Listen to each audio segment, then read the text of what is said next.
Chapter 13. Murder at Jamaica Inn. At first, Mary looked at the woman in disbelief. "But that's impossible. Surely you're mistaken." "The vicar has left. He rode away after dinner. I ought to know. I am his housekeeper."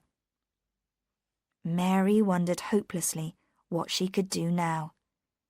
To come to Alternun and then return without help to Jamaica Inn was impossible. She could not place confidence in the village people, nor would they believe her story. She must find someone with power, someone who knew something of Jos Merlin and Jamaica Inn. "Who is the nearest magistrate?" she said at last. The woman considered the question. "Well, the nearest would be Mr. Bassett over at North Hill, and that must be over 4 miles from here. Perhaps more, perhaps less. I can't say for certain, for I've never been there. You surely don't intend to walk out there tonight?" "I must. There is nothing else for me to do. I must waste no time either. I'm in great trouble now, and only your vicar or a magistrate can help me." "You'd better stay here and wait for the vicar if you can." "That's impossible," said Mary. "But when he does return, could you tell him perhaps that... But wait, if you have pen and paper, I'll write him a note of explanation. That would be better still." "Come into my house here, and you may write what you like. I can take the note to his house." Mary followed the woman to her house. Time was slipping away fast. Her uncle would take warning from the fact that she had run away and leave the inn before the intended time, and then her effort would have been for nothing. Mary wrote with the speed of hopelessness. Then she folded the note and gave it to the woman by her side. So she set out on a walk of 4 miles or more to North Hill. She had placed such trust in Francis Davy that it was hard to realize that he had failed her. He had not known, of course, that she needed him. She was anxious about Aunt Patience, and the thought of her setting out on the journey like a trembling dog tied to its master made Mary run along the empty road.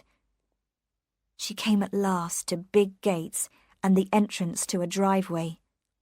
This must be North Hill, and this house must belong to the magistrate.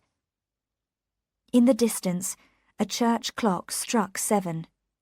She had been away from Jamaica Inn for about 3 hours already. Her fear returned as she came to the house.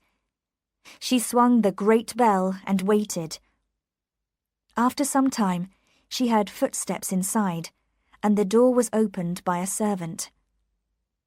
"I have come to see Mr. Bassett on very urgent business," she told him. "The matter is of the greatest importance, or I would not come at such an hour and on a Sunday night." "Mr. Bassett left for Launceston this morning," answered the man. "He was called away at short notice, and he has not yet returned." This time, Mary could not control herself, and a cry of hopelessness escaped her. "I have come a long way," she said with great feeling, as if by the strength of her need for him she could bring the magistrate to her side. "If I do not see him, something terrible will happen, and a great criminal will escape the hands of the law. You are looking at me strangely, but I am speaking the truth. If only there was someone I could turn to." "Mrs. Bassett is at home," said the man with interest. "Perhaps she will see you, if your business is as urgent as you say. Follow me, will you, to the library." Mary crossed the hall in a dream, knowing only that her plan had failed again, through chance alone, and that she was now powerless to help herself. The library, with its bright fire, seemed unreal to her, and her eyes were not used to the light that met them. A woman, whom she recognized immediately as the lady who had bought the horse in Lanson Market Square was sitting in a chair in front of the fire. She looked up in surprise when Mary was shown into the room. Mrs. Bassett rose to her feet. "What can I do for you?" she said kindly. "You look pale and tired. Won't you sit down?" Mary shook her head impatiently. "Thank you, but I must know when Mr. Bassett is returning home." "I have no idea," replied his wife. "He had to leave this morning at a moment's notice, and, to tell you the truth, I am really anxious about him. If this innkeeper decides to fight, as he is certain to do, Mr. Bassett may be wounded, in spite of the soldiers." "What do you mean?" said Mary quickly. "He has set out on a highly dangerous piece of work. Your face is new to me, and I suppose you're not from North Hill, or you would have heard of the man Merlin who keeps an inn on the Bodmin Road. Mr. Bassett has suspected him for some time of terrible crimes, but it was not until this morning that the full proof came into his hands. He left immediately for Lanson to get help, and he intends to surround the inn tonight and seize the people inside. He will go well armed, of course, and with a large body of men, but I shall not rest until he returns." "I came here to warn Mr. Bassett that the landlord intends to leave the inn tonight, and so escape justice. I have proof of his guilt, which I did not believe Mr. Bassett to possess. You tell me that he has already gone, and perhaps even now is at Jamaica Inn. Therefore, I have wasted my time in coming here." Mary sat down then, her hands folded, and looked unseeing into the fire. She had come to the end of her strength, and for the moment she could not look into the future.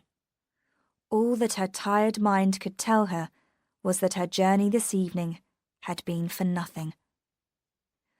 "I have done a very stupid thing in coming here," she said miserably. "I thought it clever, but I have only succeeded in making a fool of myself and of everyone else. My uncle will discover that my room is empty and guess that I have informed against him. He will leave Jamaica Inn before Mr. Bassett arrives." Mrs. Bassett came towards her. "You have been placed in a terrible position," she said kindly. "And I think you are very brave to come here tonight, all those lonely miles to warn my husband. The question is, what do you want me to do now? I will help you in any way you think best." "I can think of nothing but my poor aunt, who at this moment may be suffering terribly. I must know what is happening at Jamaica Inn, if I have to walk back there myself tonight." "But you cannot possibly walk back there now alone. I will order the carriage, and Richards will go with you. He can be trusted completely, and will carry guns for your protection. If there is fighting in progress, you need not go near the inn until it is over." In a quarter of an hour, the carriage drove up to the door, with Richards in charge. Mary recognized him as the servant who had ridden with Mr. Bassett to Jamaica Inn before. He wanted to know everything, of course, but she gave short answers to his questions and did not encourage him. The horse and carriage quickly covered the miles that Mary had walked alone. "We shall find them there before us as likely as not," Richards told Mary. "It will be a good thing for the neighbourhood when he's in prison. It's a pity we were not here sooner. There'll have been some excitement in taking him, I expect." "Little excitement if Mr. Bassett finds his man has escaped," said Mary quietly. "Jos Merlin knows these moors like the back of his hand." "My master was born here, just as the landlord was," said Richards. "If it comes to a run across country, I'd expect my master to win every time. He has hunted here, as man and boy, for nearly 50 years. But they'll catch Merlin before he starts to run, if I'm not mistaken."